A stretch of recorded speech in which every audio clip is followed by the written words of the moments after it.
여러분 길을 가는데 누가 여러분의 이름을 부르면 그 소리가 들리는 쪽으로 이렇게 돌아보이죠. 皆さんがもし道を歩いていて誰かが皆さんの名前を呼んだとしたら、その名前を呼ばれた方を皆さんは振り返りますよね。 우리는 부모님이나 친구들이 우리의 이름을 부르면 네 혹은 응 이라고 이렇게 또 대답을 합니다. また私たちは両親や友達、また知人が自分の名前を呼んできたら、うんって答えますよね。 이렇게 누가 우리를 부르면 거기에 맞는 반응을 하고 또 대답을 우리는 하죠.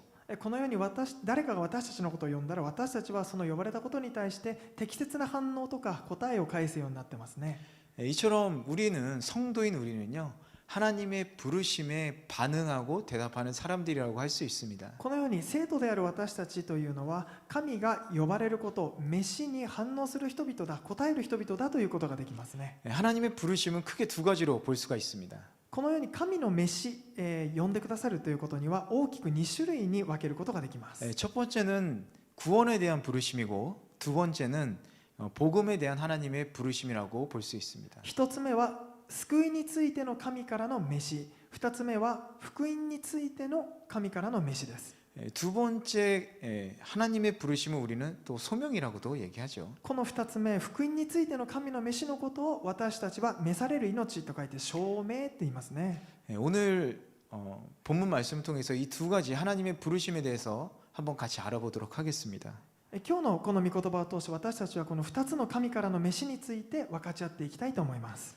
바울은 오늘 본문 바로 앞절인 23절에서 자신은 예수님의 고난과 부활을 전한 것뿐이지 전한 것뿐이라고 이 아그리파 왕에게 변증을 하고 있습니다. 변론을 하고 있는 거죠. パウロは今日の本文の御言葉の前の節の23節で、自分はイエス・キリストの苦難と復活を伝えたに過ぎないのだとアグリッパ王の前で今弁論をしているところです。 그리고 오늘 본문의 처음 말씀인 24절을 보면 바울의 변론을 다 듣고 난 베스도의 반응이 나옵니다. そしてそこに続いている今日の本文の冒頭24節を見たら、パウロのその弁明を聞いていたそこの反応が出てくるんですね。 바울이 예수님의 고난과 부활을 간증했는데 그걸 들은 베스도가 뭐라고 하냐면 너는 미쳤다 이렇게 얘기하는 거예요. パウロがイエス・キリストの苦難と復活について伝えたんですけれども、それを聞いていたフェストゥスがお前は狂ってるって言ったんです。 그렇다면 베스도가 바울을 이렇게 미쳤다라고 얘기한 이유가 뭘까요? それではこのフェストゥスがパウロはお前狂ってるって言った理由とは何なんでしょう。 베스도는 바울의 얘기, 이 죽은 사람의 부활 그리고 부활하신 예수님과 바울이 나눈 이 대화를 도저히 이해할 수가 없는 것이죠. フェストゥスは彼が伝えた死者の復活、そして復活されたイエス・キリストとパウロ自身の対話についての証言を到底信じることができなかったんです。 바울이 이 다메섹 거리에서 예수님을 체험한 것, 그 체험한 내용, 그리고 그 후에 변화된 이 바울의 모습은 이해할 수 없을 뿐만 아니라 정신 이상자 증후군으로 생각을 하게 된 겁니다. パウロがダマスコへ向かう途中でイエス様と出会った体験について、それから人生が変えられたその姿についてが理解できないだけではなくて、全くその常識には理解できない精神異常者のように思ってたんです。 그리고 뿐만 아니라 이 실질적이고 아주 행정적인 일을 잘하는 이 베스도 관점에서 보면 별로 중요하지도 않은 문제를 가지고 유대인들의 반감을 사고 있는 이 바울이 아주 이상한 사람처럼 보였던 거죠. またそれだけじゃなくて、実質的で行政的なことにすごくやり手だったフェストゥスについて言えば、パウロがそんなに重要でない問題についてわざわざユダヤ人たちの反感を買っている変なやつに見えたことでしょうね。 그러나 25절에서 바울이 해명한 대로 바울은 미친 사람은 아니었습니다. しかし25節で彼自身が釈明している通り、パウロは狂った人ではありませんでした。 복음에 대한 분명한 확신을 가지고 복음을 전한 것뿐이었죠. ただ福音に対する明確な確信を持ってそれを述べ伝えただけだったんですね。 그러나 그의 바울의 내면 세계를 알지 못하는 사람들은 그냥 바울이 미친 사람처럼 보였던 것입니다. しかしそのパウロの内側の世界を理解できない人々の目にはまるで彼が狂っているかのように見えてしまったんです。 예수님도요, 여러분 미친 사람 취급을 받았어요. 皆さん、イエス様もまた狂った人として扱われたことがあるんです。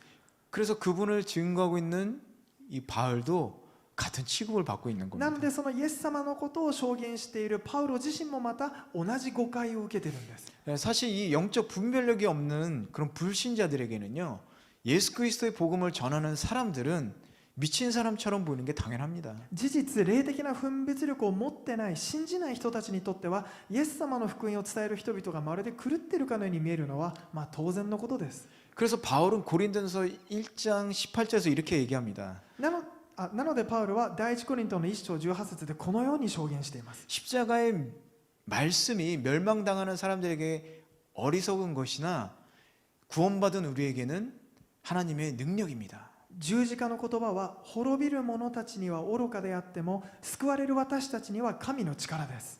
세상 사람들이 보기에는요, 바울은 정말 mi친 사람이었던 거죠. この世の人々から見たらパウロは狂った人のようだったんです。 그런데 정말 미친 사람들은 세상의 무욕, 명예욕, 세욕, 또 지식욕에 빠져서 영적인 눈이 멀어서 분별을 못하는 사람들입니다. しかし本当の意味で狂っている人というのはこの世の物欲や名誉欲また色欲常識欲などに知識欲などにはまってしまって霊的な目が見えなくて分別がつかない人のことを言うんです。 러시아의 소설가 에멜 아자르의 책을 보면 이 자기 앞에 생이란 책이 있어요. 거기 보면 이런 구절이 써 있습니다.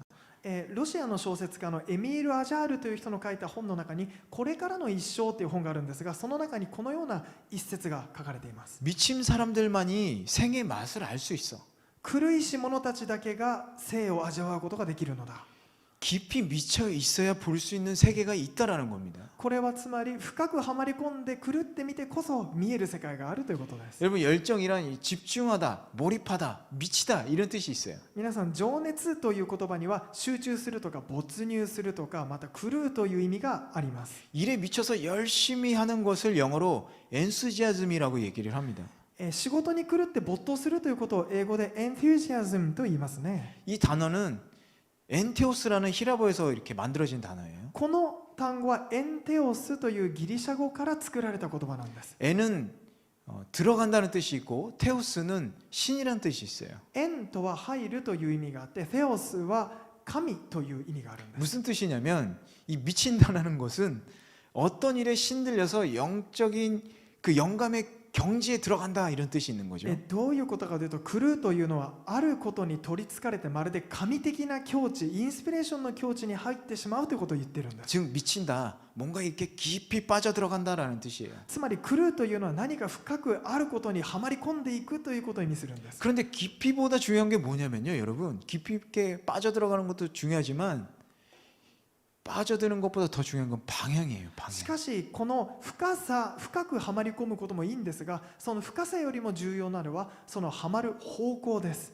깊이 빠져들어가긴 하는데 어떤 방향으로 빠져들어가느냐가 중요하다는 거죠. 深く入っていくこと自体はいいんですがその方向どの方向に行くのかということが重要なんです。 만약에 도박에 미친 사람이 도박에 깊이 빠져든다면 어떻습니까? 결국에 망하는 거죠. もしギャンブルにはまった人がギャンブルに深くはまっていくんだったら結局はどうなるでしょうか。それは 올바른 방향으로 빠져들어가야 됩니다. なので滅びに至ってしまうので正しい方向にはまらなければいけないんです。 죽도록 미쳐도 후회가 없는 방향으로 빠져들어가야죠. 死ぬほどにはまっても後悔のしないことにはまんなきゃいけないんです。 그래서 진리를 발견하고 진리를 위해서 미치도록 달려간 사람은요 행복한 사람입니다. なので真理を発見してその真理のために狂うほどに行く人が幸福な人なんです。 사도 바울은 예수님의 복음에 미친 행복한 사람이었어요. 使徒パウロはイエス様の福音に狂った幸せな人でした。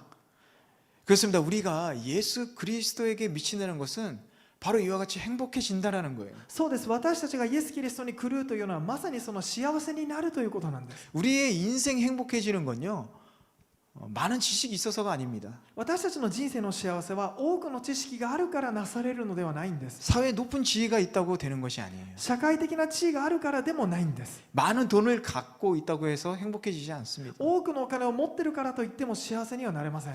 하지만 비록 돈이 없고 지식이 없고 사회적 지위가 없을지라도 여러분 예수님에게 한번 미쳐보십시오. しかしもし私たちがお金がなくて知識もなくて社会的な地位がなかったとしても一度イエス様に狂ってみてください。 그럼 여러분 행복해질 거예요. そしたら幸せになるんです。 그냥 입이 이렇게 되고 웃고 다닐 거예요. いつもニコニコして笑って過ごすようになります。 예수님의 사랑, 예수님의 정신, 여러분 예수님의 복음에 한번 미쳐보시기 바랍니다. イエス様の愛、イエス様の精神、そしてイエス様の福音に一度狂ってみましょう。 여러분의 인생이요 행복해집니다. 皆さんの幸せが幸せになりますよ。 여러분 그래서 진젠도르프 백작은요 이런 얘기를 했어요. なのでジンゼンドルフ伯爵という人はこのように言いました。 나는 오직 하나의 열정만을 갖고 있다. 私はただ一つの情熱だけを有する。 바로 예수 그리스도. それすなわちイエス・キリストのことである。 그렇게 대답을 했습니다. そのように言ったんです。 진젠도르프는 아주 열정적으로 예수님의 복음을 위해서 살았던 사람이에요. ジンゼンドルフという人はイエス様の福音のために本当に情熱を持って生きた人です。 이제 여러분도 여러분의 열정을요 예수님을 위해서 불태워 보시기 바랍니다. なのでこれからは皆さんもその情熱をイエス様のために燃やしてみましょ 여러분 한번 미쳐보세요. う。一度狂ってみてください。 여러분의 인생이요 진정한 자유를 얻고 행복해질 것입니다. 皆さんの人生が本当の自由を得てまた幸福になっていくことでしょ 계속해서 26절에서 29절 한번 う。で 읽어보겠습니다. は続けて26章の26節から29節を読んでいきましょ 한번 う。 읽겠습니다. 読んでいきます。 왕께서는 이 사실을 알고 계심으로 제가 꺼리낌 없이 말할 수 있습니다. 이것은 어느 한 구석에 일어난 일이 아니기 때문에 어떤 것 하나라도 왕께서 모르고 넘어가셨을 리 없다고 저는 확신합니다. 아그리빠 왕이요 예언자들을 믿으십니까? 왕께서 믿으시는 줄 제가 압니다. 그러자 아그리빠가 바울에게 말했습니다. 내가 이 짧은 시간에 나를 그리스도의 사람으로 만들 수 있다고 생각하느냐? 바울이 대답했습니다. 짧은 시간이든 긴 시간이든 왕뿐 아니라 오늘 제 말을 듣고 있는 모든 분들이 이 쇠사슬을 제외하고는 저처럼 되기를 하나님께 기도합니다. 아멘. アメン。 이 아그리빠 왕은 바울에게 설득당하지 않았어요. アグリッパ王はパウロの説得を受け入れませんでした。 아그리빠 왕이요 예언자를 믿으십니까? アグリッパ王よ、あなたは預言者たちを信じておられますか？ 이런 바울의 질문에 왕은 네가 이 짧은 시간에 나를 그리스도의 사람으로 만들 수 있다고 생각하느냐라고 질문을 했어요. そのパウロの質問に対して、お前はわずかな時間で私を説き伏せてキリスト者にしようとしているのかと逆に質問したんです。 이 아그리빠의 반응은 바울의 질문에 대답을 회피할 수 있는 유일한 외교적인 방법이었습니다. このアグリッパ王の反応はパウロの質問に対して唯一回避することのできる外交的な答えの方法だったんです。 바울의 질문에 직접적인 대답을 하지 않고 다른 질문을 회피하는 거였죠. パウロの質問に直接答えることはせず、違う質問で、避けるんです、答えを。 이 아그리빠 왕은요 유대 성전의 후견자였고 또 보호자였습니다. アグリッパ王という人物はエルサレム神殿の後見人であり、また保護人でした。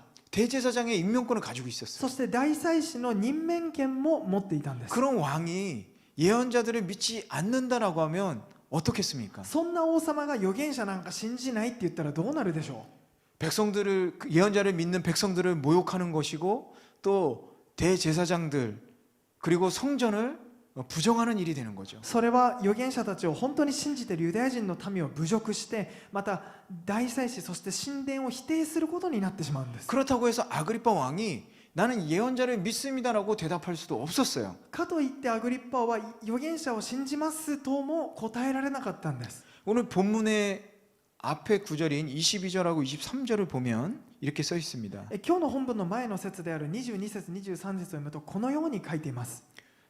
읽어보도록 하겠습니다. 제가 읽겠습니다. 読んでいきます。 그러나 저는 바로 이날까지 하나님의 도움을 받아왔기에 여기 서서 높고 낮은 모든 사람들에게 증언하고 있는 것입니다.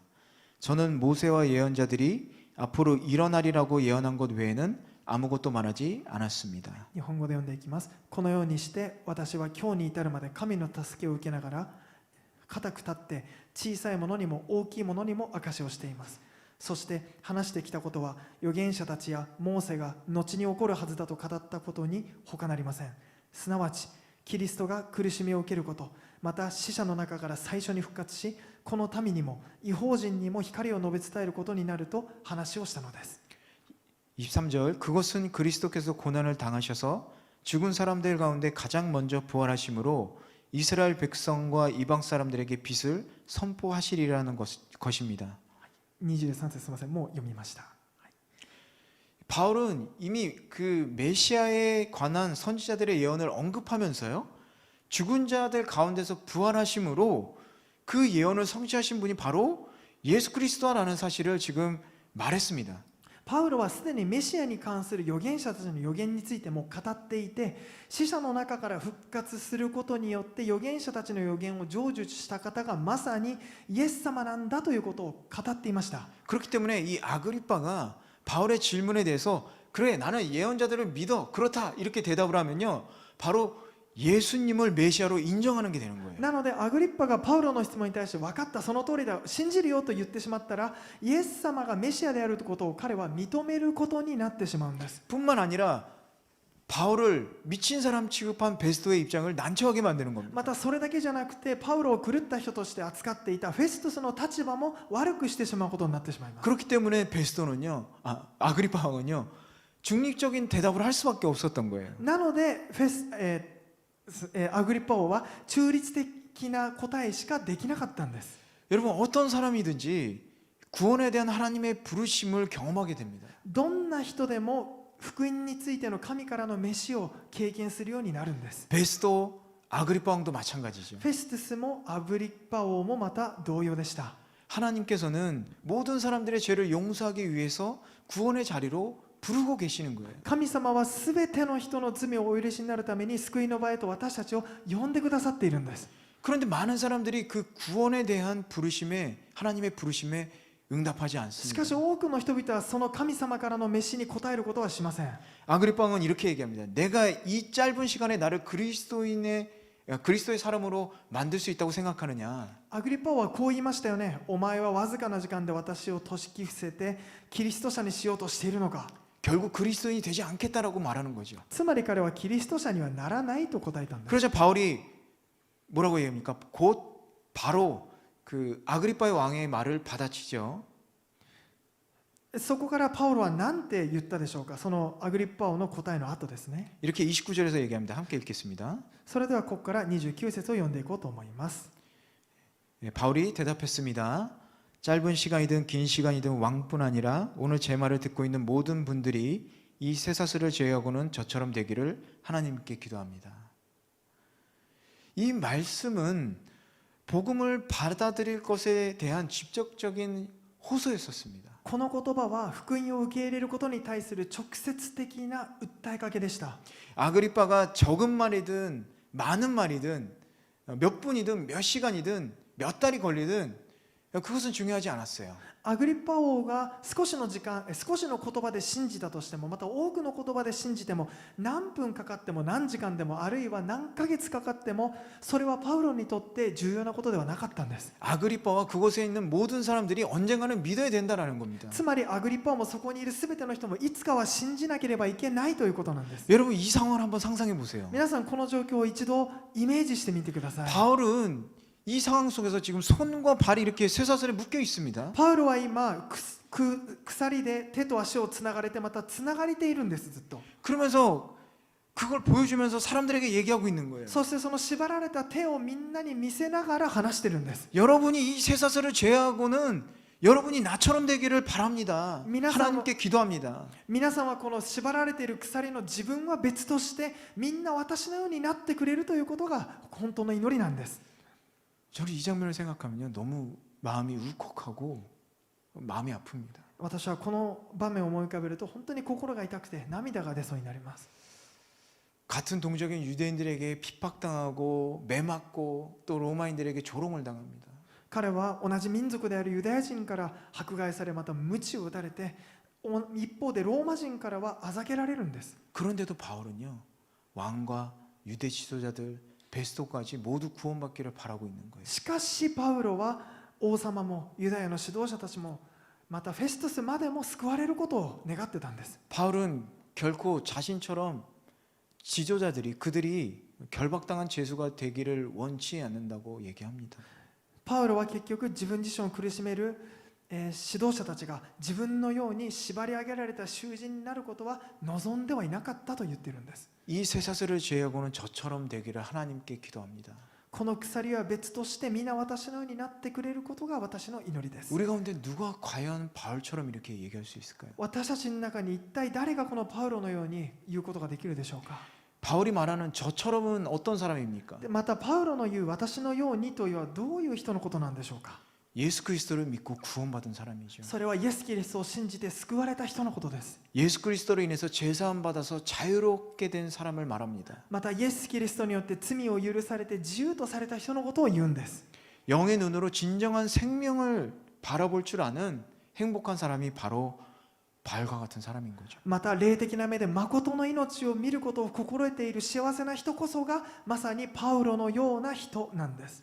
바울은요, 자신의 변증을 들은 모든 사람들이 자신처럼 죄의 사슬에서 벗어나서 진정한 자유를 얻기를 바라고 있습니다. パウロは自分自身の弁明を聞いているすべての人が自分のように罪の鎖から解き放たれて誠の自由を得ることを望んでいました。 우리는 이렇게 구원에 대한 하나님의 부르심에 민감하게 반응하는 사람들이 되어야 합니다. 私たちはこのように救いについての神からの召しに対して敏感に反応する人にならなければなりません。 구원에 대한 하나님의 부르심이 있을 때 이 아그리빠 왕이나 베스도 많은 유대 지도자들처럼 이 거절하는 사람들이 있더라도 우리는 구원을 받은 그리스도인으로서 이 국률의 마음을 가지고 포기하지 않고 복음을 전하고 계속해서 기도해야 하는 것입니다. 私たちが救いについての神の召しを与えられたときにアグリッパ王やフェスティスのようにその救いを拒絶する人がいたとしても私たちは救われた者として憐れみの心を持って諦めずに福音を伝えて祈っていかなければならないんです。 바울은 처음부터 완전하게 태어난 사람은 아니었습니다. パウロは最初からそのような完璧な姿で生まれたわけではないんです。 바울도 죄를 짓고 살았어요. パウロも罪を犯しながら生きてきた人ですよ。 그러나 그는 예수님을 만나고 부르심에 구원의 부르심에 응답하였습니다. しかし彼はイエス様と出会ってその救いの召しに応答したんです。 회개하고 주님을 믿었습니다. また悔い改めて主イエスを信じました。 그리고 그의 삶은 완전히 달라졌죠. そして彼の人生は完全に変えられましたよね。 왜냐하면 예수님을 본받아 살았기 때문에 なぜな 그렇습니다. らばイエス様を見習って生きてきたからです。 하나님의 구원에 대한 부르심에 응답하는 방법은 거절이 아니라 바울처럼 되는 것입니다. 神の救いへの召しに応答する一つの方法は拒絶ではなくてパウロのようになることです。 예수님을 본받아 변화된 바울처럼 우리도 바울을 본받아 변화되어야 되는 イ 것입니다. エス様を見習って変えられたパウロのように今度は私たちもパウロを見習って変えられなければなりません。 그리고 여러분도 나와 같이 되기를 바란다라고 말할 수 있어야 됩니다. そして皆さんもまた私のようになることを願っていますと伝えることができなければなりません。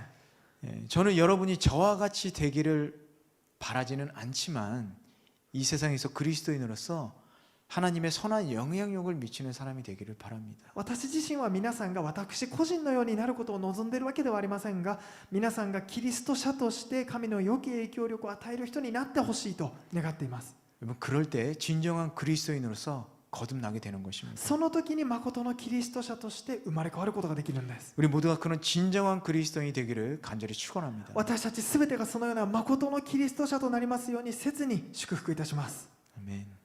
그럼 마지막 30절에서 32절 한번 같이 읽어보겠습니다. それでは最後に30節から32節を読んでいきましょう。 그러자 아그리빠 왕이 일어났고 베스도 총독과 버니게 그리고 그들과 함께 앉아있던 사람들도 다 일어났습니다. 그들은 밖으로 나가면서 이 사람은 사형이나 징역을 받을 만한 일은 하지 않았다라고 서로 말했습니다. 아그리빠는 베스도에게 이 사람이 황제께 상소하지만 않았더라도 석방될 수 있었을 것이요라고 말했습니다. 복음을 거절한 아그리빠 왕과 베스도 그곳에 있던 모든 사람들은 자리에서 일어나서 밖으로 나갔습니다. 福音を聞いて拒絶したアグリッパ王フェストゥスそしてそこにいたすべての人は席を立って法廷の外に出ていきました。 만약 그들이 계속해서 그 자리에 있었다면 바울은 끊임없이 계속해서 복음을 전했을 거예요. もし彼らがその席に残っていたんだったらパウロは続けて絶えずずっと福音を伝えていたことでしょうね。 그들은 말뿐만이 아니라 행동으로서도 철저하게 복음을 거절하는 모습을 볼 수가 있습니다. そこにいた人たちは言葉だけじゃなくて行動を通しても徹底的に福音を拒絶しているというその人たちの姿があるんです。 이것은 바울뿐만이 아니라 예수 그리스도와 자신 사이에 뚜렷한 경계를 긋는 것으로 볼 수 있습니다. それはつまりパウロとの間だけじゃなくてイエス・キリストと自分自身の間にも明確な線を引いているということを示しているんです。 여러분 그리스도인이란 무엇입니까? 皆さんキリスト者とはどんな存在でしょう。 말 그대로 그리스도와 사람이 결합된 것이 그리스도인이죠. それはその言葉の通り、キリストと人とが結びついている人のことをそう言うんです。 그렇기 때문에 진정한 그리스도인은 그리스도와 예수 그리스도와 사람 사이에 아무런 한계나 경계가 없습니다. そのため誠のキリスト者というのには、キリストと自分自身の間に限界や境界線というものがないんです。 그렇다면 그리스도와 성도 사이에 경계가 없다는 것은 무엇을 의미합니까? ではキリストと生徒との間に境界線がないということは何を意味するんでしょう。 첫 번째는 예수님의 모든 영역 안으로 내가 들어가는 거예요. まず一つ目はイエス様のすべての領域の中に自分自身が入っていくことを意味します。 이것은 신앙생활에 일정한 한계를 두지 않는 것을 의미합니다. これは信仰生活に一定の限界点を設けないということを意味します。 예수님은 예수님의 삶 자체가 복음이었죠. イエス様にとってその人生自体が福音だったんです。 특별히 사역과 봉사를 구별하지 않으셨어요. 特に人生の中で自分の働きと奉仕の時間を区別したりはしませんでした。 언제 어디서나 하늘나라를 전하고 또 병든 자들을 돌보셨습니다. いつでもどこでも天の御国の福音を伝えて病の人々をお助けになったんです。 그런 삶이 바로 예수님의 삶이셨죠. そのような人生がまさにイエス様の生き方でした。 마찬가지로 우리도 교회에서나 사회에서나 우리가 섬기고 직분을 다하는 삶, 예배드리는 삶이 바로 그런 삶입니다. 同じように私たちにとっても教会や社会で仕えて自分自身のお役目をしっかり果たす人生、そのような礼拝する人生が、そのような人生ということができるんです。 두 번째로 예수님을 내 삶의 모든 영역으로 모시는 겁니다. で2つ目にイエス様を自分自身の人生のすべての領域の中にお招きするということを意味します。 그것은 예수님을 주인으로 모시는 삶을 얘기해요. それはイエス様を主人としてお招きするということも意味するんです。 여러분 알다시피 잘 아는 얘기인데 게네사렛 호수에서 예수님 베드로에게 이렇게 말씀을 하셨습니다. 皆さんよくご存知の話ですが、ゲネサレ湖の湖畔でイエス様はペトロにこのようにお話になりました。 베드로에게 이렇게 얘기했죠. 물이 깊은 곳으로 나가서 그물을 던지고 고기를 잡아라. 深みに漕ぎ出し網を下ろして魚を取りなさい。 그래서 베드로는 순종했어요. そうするとペテロはそれに従ったんです。 내 삶의 모든 영역 안에서 예수님을 주인으로 모시는 그리스도인이라면요, 바로 예수님께서 얼마든지 내 삶에 개입하시고 명령할 수 있어야 된다는 겁니다. つまり自分のすべての領域にイエス様を主としてお招きする本当のキリスト者であるならば、イエス様にどんなことでも自分の人生に介入してもらって、またお命じになることができる状態になっている必要があるんです。 그리고 그 말씀에 따라 순종해야 된다는 거예요. そしてその御言葉に従っていかなければなりません。 만약 예수님께서 내 삶의 어느 한 부분이라도 명령할 수 없다라면 그건 진정한 그리스도인이라고 할 수 없다라는 거예요. もしイエス様が自分自身の人生のある一部分でも命令することを許さない自分の領域があるならば、それは誠のキリスト者とは言えないんです。 어떻습니까, 여러분? 皆さんはいかがでしょう。 여러분은 예수 그리스도와 자신의 사이에 경계를 긋고 있습니까? 皆さんはイエス・キリストと自分の間に境界線を引いてはいないでしょうか。 아니면 바울처럼 연합된 삶을 살고 있습니까? あるいはパウロのようにイエス様と結びついた人生を生きているでしょうか。 여러분은 예수님과 경계를 긋지 말고 연합된 삶을 사시기를 바랍니다. 皆さんはイエス様と境界線を引かないで、結び合わされた人生を歩んでいってください。 그런 사람이 진정한 그리스도인이고 또 복음의 부르심에 응답하는 사람입니다. そのような人が誠のキリスト者であって福音の飯に応答する人のことです。 1865년에 태어난 존 랄리 모트는 1888년에 학생 YMCA의 총서기가 되었고요. 또 후에 해외 선교를 위한 학생 자원 운동회 회장이 되었습니다.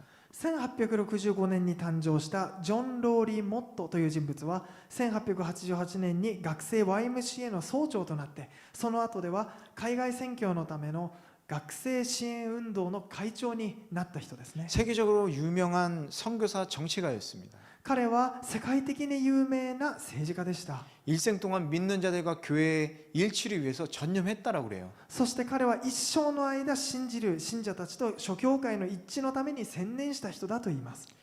그가 일본에서 섬기고 있을 때 당시에 대통령이었던 칼빈 쿨리지가요, 그를 미국의 주일대사로 불렀다고 그래요. 彼が日本で仕えていた時に、アメリカの当時大統領だったカルビン・クーリッジ大統領が彼をこのように呼んで言ったそうで 그러자 す。 그 대통령의 부르심에 이렇게 응답을 했습니다.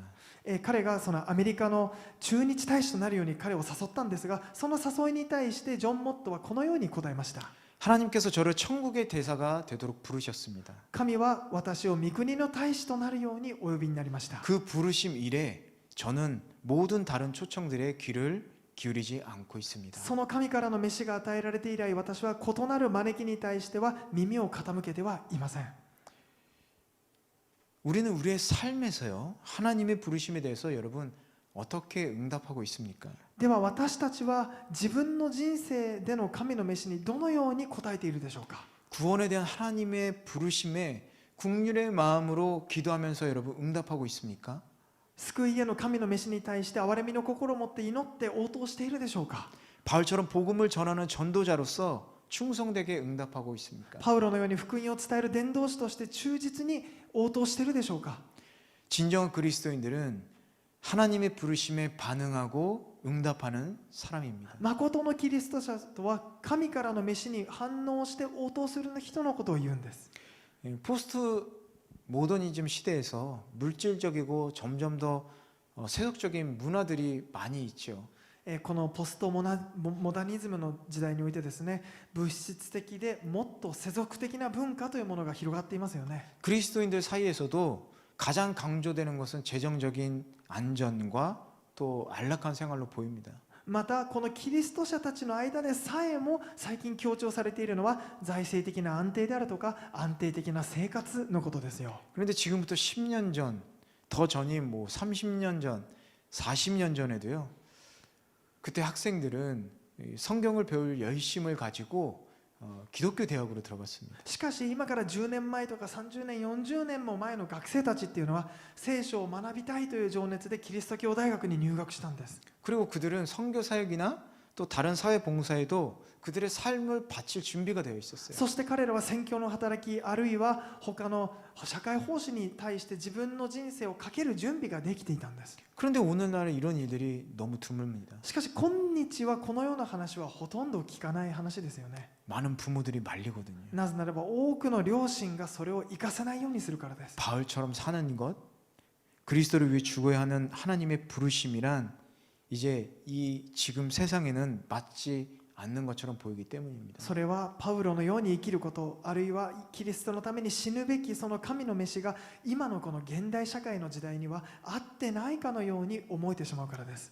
31절, 32절을 봐서 여러분 아시겠지만 사도 바울에게 전혀 죄가 없다라는 것은 아그리빠 왕, 버니게와 그곳에 있던 모든 사람들에 의해서 다시 한번 입증됐었죠. 31節32節を読むと皆さんご存知のようにパウロに全く罪がないということはそこにいた王さん、総督、またベルニケ、そこにいた全ての人たちによって立証されました。